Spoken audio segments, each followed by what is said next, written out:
Yes, sir. We're officially back at it. This is Boog Nice coming at you with the Mezco Toyz 112 Collective Sovereign Knight Batman figure review.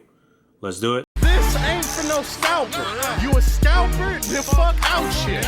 This one's for them real collectors. That's army building and posing figures. Marvel Legends, imports, mini matey, I'm fucking with them. Hype beast, we know about you. Stay buying figs, don't know about it. And a quick look at the box. You can see it says 112 Collective Pose Play Display on the bottom. Some pictures of the figure on the back. No need to look at that because we're going to look at the actual figure. Let's get this guy out, see what's what. Alright, so I've got Bruce Wayne, aka Batman, out of the package. This is like Mezco's 40th Batman they've released.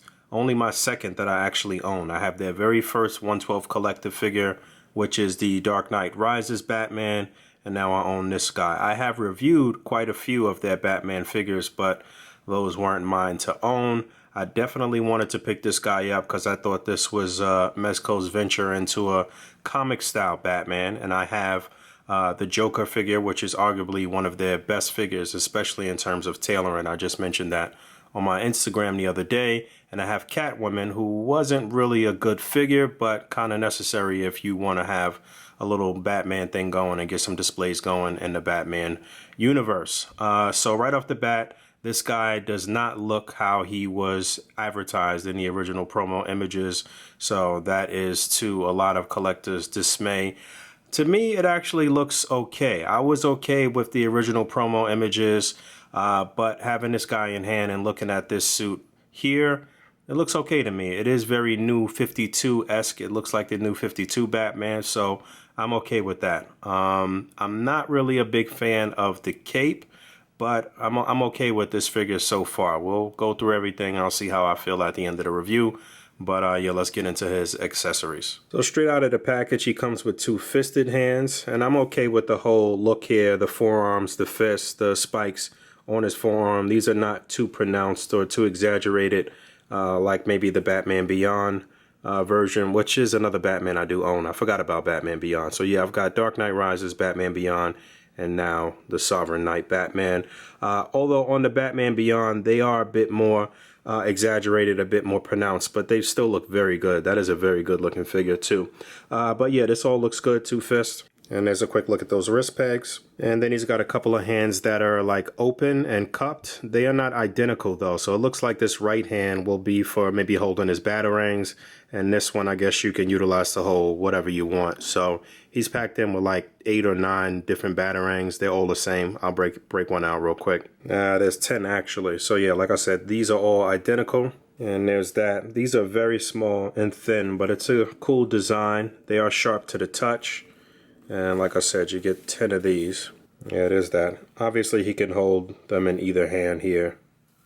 No issues with that. And then he's got a set here that are open with the finger slightly spread. I guess you could use these for holding something. These two are identical.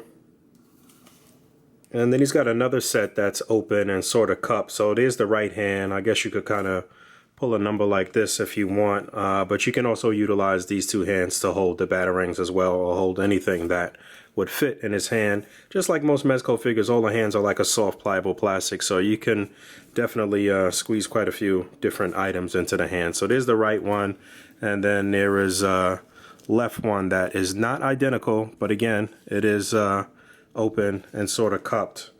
So I suppose you could use that again to hold the Batarang or whatever you want. Yeah, it looks like these are just the reverse of the other two hands that I had. So you do get the matching hands. They were just mismatched in the package. And then he's got a couple of hands with the trigger fingers extended for when you want Batman to just say F it. Put in that work. Put in that 187. Now actually he's packed in with Grappling Gun, so I'll break that out. It is the Grappling Gun, which looks really cool. I like the design. You can see a little silver there. It's mostly black with some silver highlights, but it looks real sleek. It looks real Batman-esque. I'm feeling that. That looks cool. And he does actually come with a little grappling hook as well, which looks a little too intricate for me to get into right now, but it looks like you can actually string it through here, and it is sort of like a working grappling hook. So that will give this a little more playability for sure. but I'm gonna have to explore this when I actually set up a display or something like that. But attention to detail, extra accessories, I'm all for that. And I didn't even see this at first, but he's also packed in with a larger Batarang here, so it's actually 11 in total. And the design on this one is a little different from all the others. You can see a sort of mesh on both sides here, and again, it's sharp to the touch. This is nice. Yeah, however you want to finesse that. And he's also packed in with what they're labeling as a Sonic Distributor. And this looks cool. Another really cool design here. I really like this. You can see a little red button right there. And then this portion in the front where the, I guess the sonic waves will emit from, another red button on the side. So this is really cool. I'm not sure who he would use this on. Correct me or help me out in the comments. Who would this be for? Was that something he would use against Superman? I don't know. I have another interchangeable hand here for him to put the beats on Superman, but I like this a lot.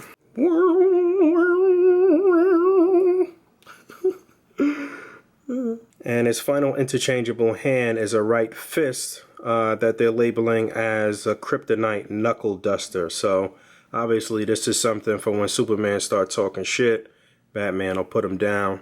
You know, Batman is one of those friends that is plotting on you the entire time that you're friends, and figuring out ways to always have some A, B, C, A through Z plan to take you down. So he knows Superman's weaknesses. He knows the weaknesses of all the members of the Justice League. And this is cool, man. It's got like a sort of translucent sort of glow to it. I guess if you hit this with some green light, it'll light up nicely. This will look really good in a display if you have Batman punching Superman or something like that.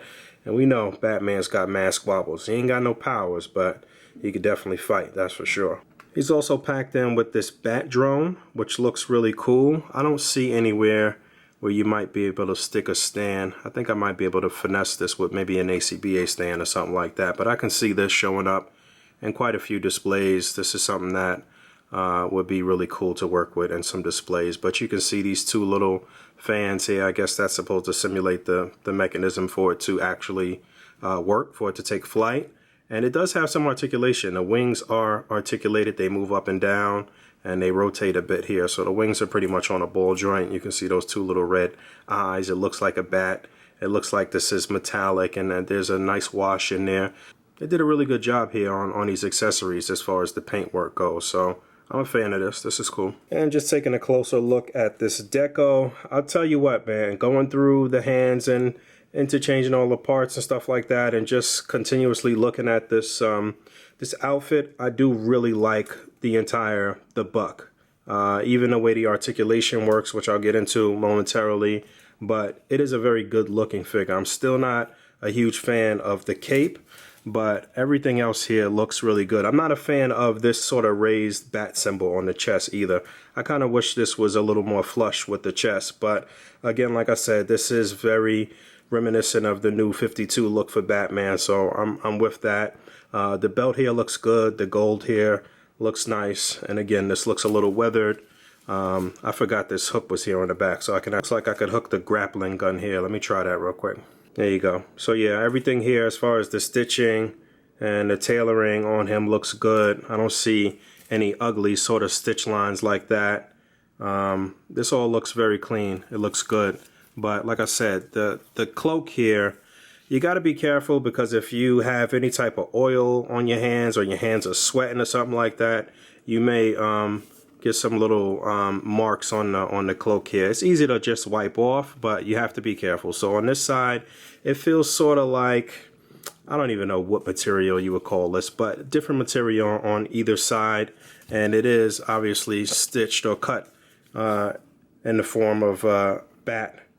So that makes sense, and that portion of it looks good, but I don't know, I just kind of wish there was another option. I kind of wish there was some option to change this out and maybe have another cape that has some bendy wire in it or something like that. But you know, when you just got them in a vanilla stance, it does sit okay, and I feel like you will be able to kind of flatten this out in time and work with it and do whatever you want to do. You saw I had them holding it at one point. There's a lot of different options, but again, the deco here looks very clean, and I'm not too mad that the actual lines that they showed on the promo images didn't show up on this version.